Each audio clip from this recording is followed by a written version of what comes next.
আপোনালোকক স্বাগতম জনাইছো আমাৰ ইউটিউব চেনেলত।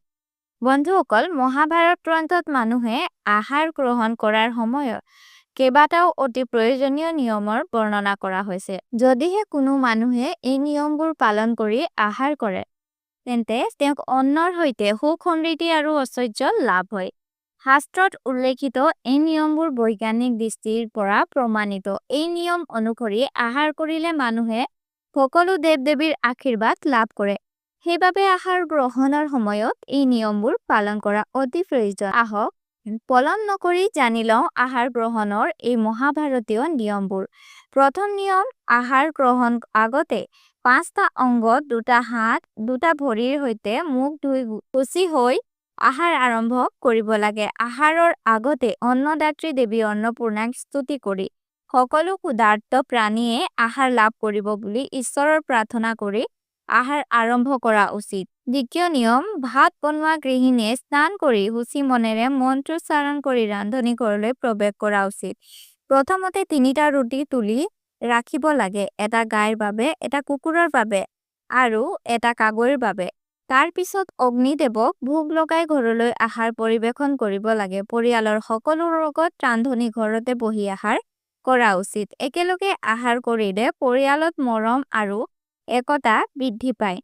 তৃতীয়তে, আহাৰৰ সৰ্বোত্তম সময় হৈছে পুৱা আৰু সাঁজ, কাৰণ সূৰ্যোদয়ৰ পিছত 2 ঘণ্টা আৰু সূৰ্যাস্তৰ 2:05 ঘণ্টা আগলৈকে জঠৰাগ্নি সবল থাকে। এজন মানুহে যদি দিনত মাত্ৰ এবাৰ আহাৰ কৰে, তেন্তে তেওঁক যোগী বুলি কোৱা হয়। যদি 2বাৰ আহাৰ কৰে, তেন্তে তেওঁক ভোগী বুলি ধৰা হয়। চতুৰ্থ নিয়ম, আহাৰ কৰাৰ সময়ত মুখ পূব বা উত্তৰ দিশলৈ ঘূৰাই বহিব লাগে। দক্ষিণ দিশলৈ মুখ কৰি আহাৰ কৰিলে সেই অন্ন প্ৰেত লোকলৈ যায় বুলি কোৱা হয়। পশ্চিম দিশলৈ আহাৰ কৰিলে ৰোগ বৃদ্ধি হয়। পঞ্চম নিয়ম, খাট, বিছনাৰ ওপৰত বা ভঙা বাহনত আহাৰ কৰা নিষিদ্ধ। প্ৰকৃতিত প্ৰস্ৰাৱ পায়খানাৰ বেগ থাকিলে আহাৰ নকৰিব। বেলেগেৰে গৰজগলীয়া ঠাইত বা অশুচি পৰিৱেশত আহাৰ কৰা অনুচিত। পিপল বা বট গছৰ তলত বহি আহাৰ নকৰিব। খোজে খোজে আহাৰ কৰা বা জোতা পিন্ধি বা মূৰ ঢাকি আহাৰ কৰা নিষেধ। পৰিবেশন কৰা আহাৰৰ কেতিয়াও নিন্দা নকৰিব। ষষ্ঠ নিয়ম, আহাৰ অতি মিঠা নকৰিব। অন্যজনৰ এৰি দিয়া বা অধেৰ খোৱা বস্তু কেতিয়াও নাখাব। পশু বা কুকুৰে চুই দিয়া আহাৰ নকৰিব। গ্ৰহণ, ঋতুমতী নাৰীৰে পৰিবেশন কৰা আহাৰ অনুচিত।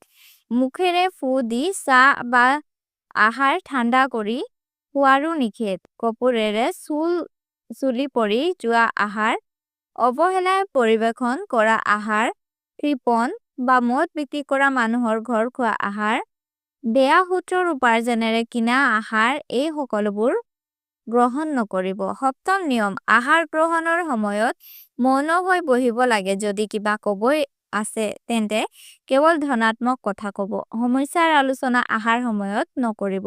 আহাৰ ভালদৰে চাই চিতি খাব লাগে। প্ৰথমতে মিঠা, তাৰ পিছত টানা আৰু অন্ততঃ তিতা খাব লাগে।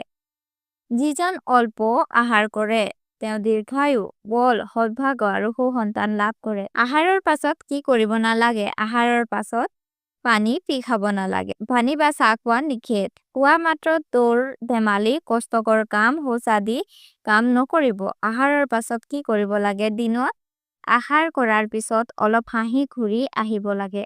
ৰাতিপুৱা আহাৰ কৰাৰ পিছত 100 পালমান ঘূৰি বাওঁফালে কাত হৈ শুই থাকিলে বা বজ্ৰাসনত বহিলে জঠৰাগ্নি সঠিক হয়। পুৱা ঘণ্টাখনৰ পিছত দুধ, গাখীৰ বা ফল খালে পচন ক্ষমতা বৃদ্ধি হয়। ভীষ্ম পিতামহৰ বিশেষ উপদেশ। ভীষ্ম পিতামহে অৰ্জুনক কৈছিল, যি থালিত অন্যৰ ভৰি লাগে সেই থালি এৰি দিব লাগে। কাঁহীত বস্তু পৰিলে সেই আহাৰ নকৰিব। যদি 2জন ভাতৃয়ে একেলগে কাঁহীত খায়, তেন্তে সেই আহাৰ অমৃতৰ সমান হয় আৰু গৃহত সমৃদ্ধি আনে। কিন্তু স্বামী স্ত্ৰী একে কাঁহীত খালে সেই আহাৰ অনুচিত বুলি ধৰা হয়। স্ত্ৰীয়ে স্বামীৰ পাছত আহাৰ কৰিলে গৃহত সুখ সমৃদ্ধি বৃদ্ধি হয়।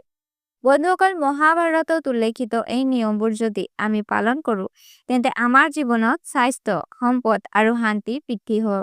যদি তথ্য ভাল লাগিল, ভিডিঅ'টো লাইক লগতে মন্তব্যত লিখিব জয় মা অন্নপূৰ্ণা।